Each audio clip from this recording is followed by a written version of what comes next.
Meu nome é Rafael. Tenho 5 anos. Tenho 5 anos. Você gosta de tirar foto, Rafael? X. Diga X.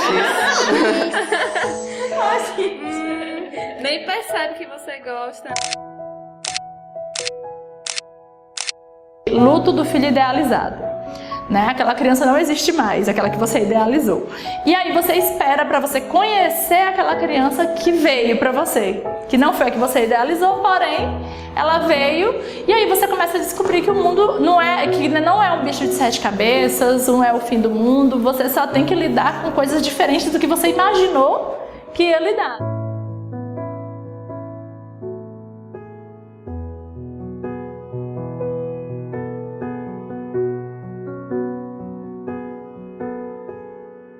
O autismo, ele é um transtorno do neurodesenvolvimento, né? E ele afeta normalmente 3 áreas.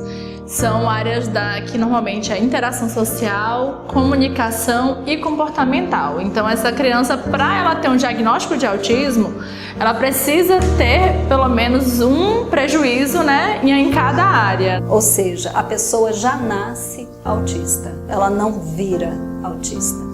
É algo que os estudos hoje estão buscando em que momento esse cérebro se torna um cérebro autista. É como se fosse uma forma diferente de ver o mundo. O cérebro funciona de uma forma diferente dos outros.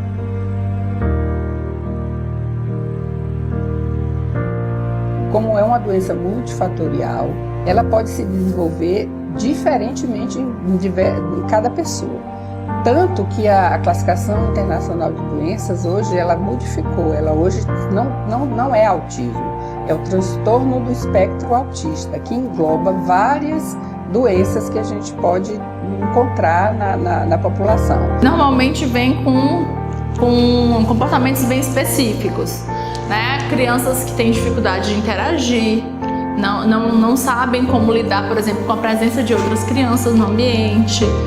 Gostam de pegar brinquedos e fazerem fileiras, né? Empilham, enfileiram os brinquedos, seguem certos padrões. Aí quando você tenta pegar o brinquedo e tirar daquela fila ali, eles reagem muito mal, tem uma crise normalmente. Normalmente são crianças que têm um movimento repetitivo, não é regra, mas acontece na grande maioria. Movimento repetitivo e fala repetitiva, né? Isso aí normalmente é o básico do autismo. Ele estava com 2 anos e meio. Na verdade, eu achei estranho o fato dele não conversar, ele não falava nada, né? Ele só apontava e eu chamava ele e ele não dava sinal nenhum, assim. Aí eu levei ele no médico para ver se ele tinha algum, né, surdez, alguma coisa.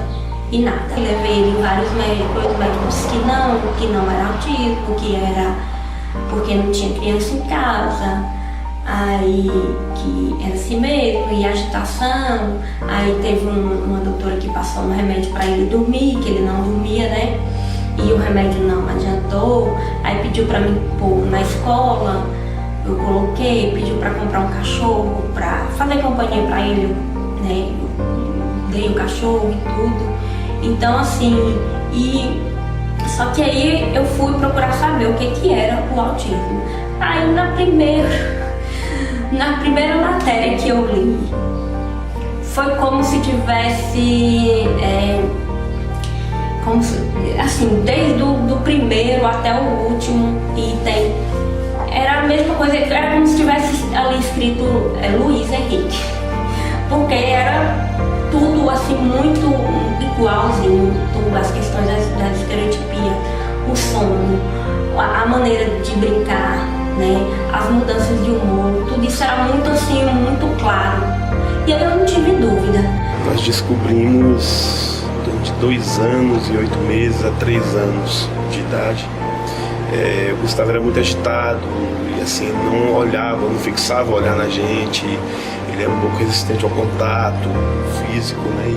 E por causa da hiperatividade, muito agitado, a gente colocou no neuro, aqui em Barreiras na época, né? Isso foi mais ou menos 2008, 2009. E muito desespero, porque época o autismo era tão difundido, e o que é que acontece? A gente, no YouTube, lá a gente só via assim, os casos mais graves.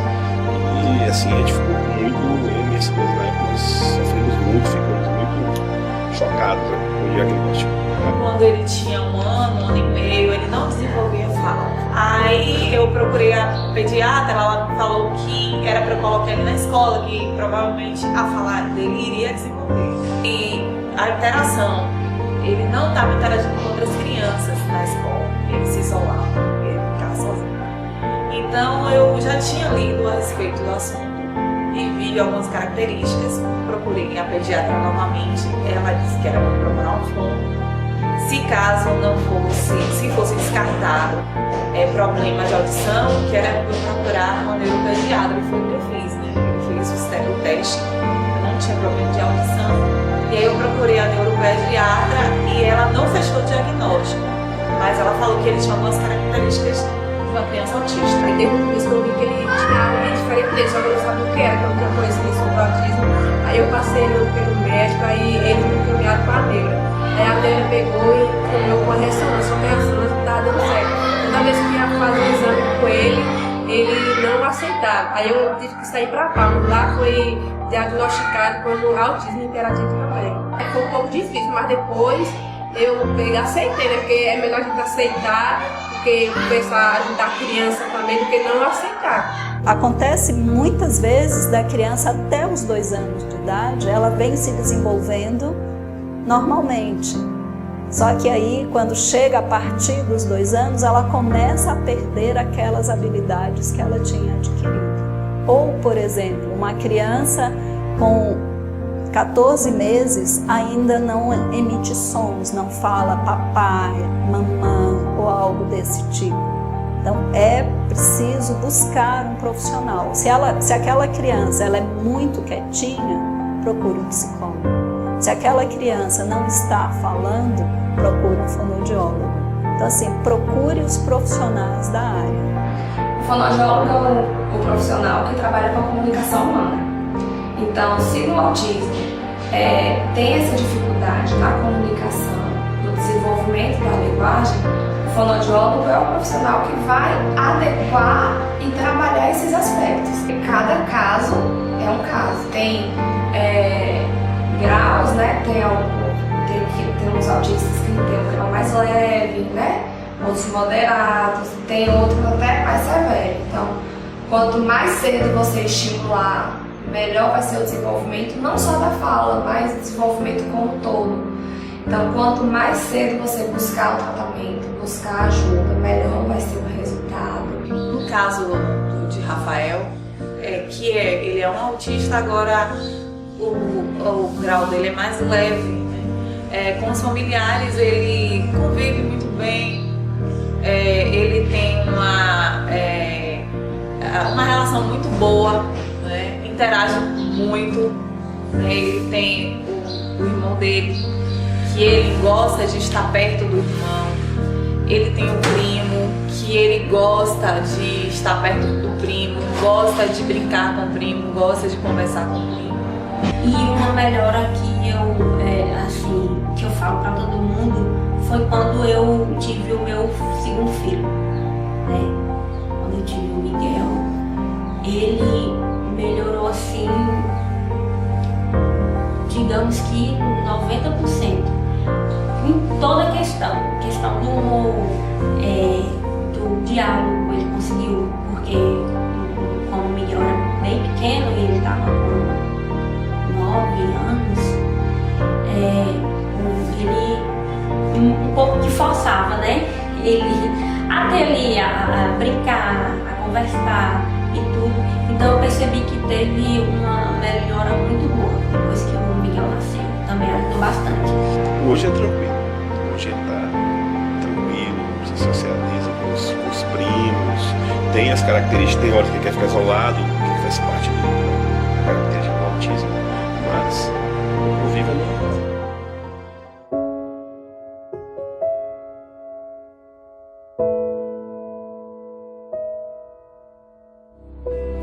Desde o momento que eu descobri, né, que meu filho tinha autismo, assim, a minha vida se transformou. Daquele momento para cá, ele estava com 2 anos e meio. A minha vida de lá para cá é só praticamente em função do autismo, né?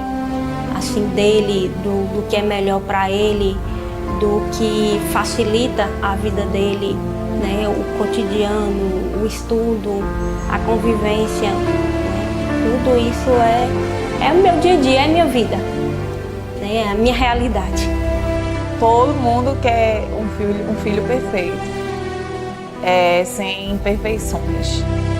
Mas só que Deus, ele permitiu que ele viesse dessa forma, entendeu? Então, pra mim, é gostoso, é desafiador. Às vezes, assim, a gente fica meio pra baixo com certas situações. É porque quando eles têm uma crise ou alguma coisa, não importa no meio de quem seja, aí às vezes a gente fica meio constrangido. Mas eu acho que isso tudo, isso que eu passo, essas coisas ruins, as boas superam as ruins. Qualquer que seja a doença que tenha diferente, que seja por uma deficiência, ela vai acarretar na família um transtorno, porque vai ter que se adaptar. É uma criança, o autismo é uma doença que deixa a criança isolada, né? Então, a mãe, o pai, os irmãos, eles têm que saber como é que isso desenvolve para que eles também não sejam penalizados. Porque se a gente quer que esse seja um paciente que se insira na comunidade, que ele tenha uma vida, que ele possa ter algumas habilidades independentes, a gente tem que cuidar também da família. E esses cuidados são, primeira coisa, a gente explicar o que é, como é que desenvolve, esclarecer que não é culpa de nenhum dos dois, porque sempre é uma dúvida que eles têm, achar que foi o pai ou foi a mãe culpado pelo nascimento da criança. Não é, porque existe hoje um estudo de que pode ter um componente, uma tendência genética, mas a maioria dos casos a gente ainda não tem um diagnóstico firmado etiológico, porque é multifatorial. Maravilhoso. É um presente de Deus. Eu me sinto honrado em ter um filho autista, sabe? Todo dia agradeço a Deus pelo meu filho, porque é um trabalho diário, é uma luta. A gente, desde o momento que nós descobrimos que ele era autista, é uma luta, e essa luta não para cada dia, entendeu? Então eu acho que eu sou privilegiado de ser pai de uma criança autista. Eu só tenho a agradecer. Eu acho muito gostoso também. Eu sinto muito orgulho de ter Rafael como filho. Muito orgulho mesmo. Eu gosto muito de ser mãe de autista. Eu tenho muito orgulho. Eu nunca tive vergonha de dizer, né? Então, pra mim, a melhor coisa que eu podia ter tido na vida é ter tido Luiz em minha vida. O método afetivo, o amor. Ou seja, aquilo que é feito com amor vai funcionar. Então, assim, não existe receita pronta para poder atender ou trabalhar ou fazer com que aquela criança com autismo se desenvolva. A única certeza que a gente tem é com amor tudo funciona.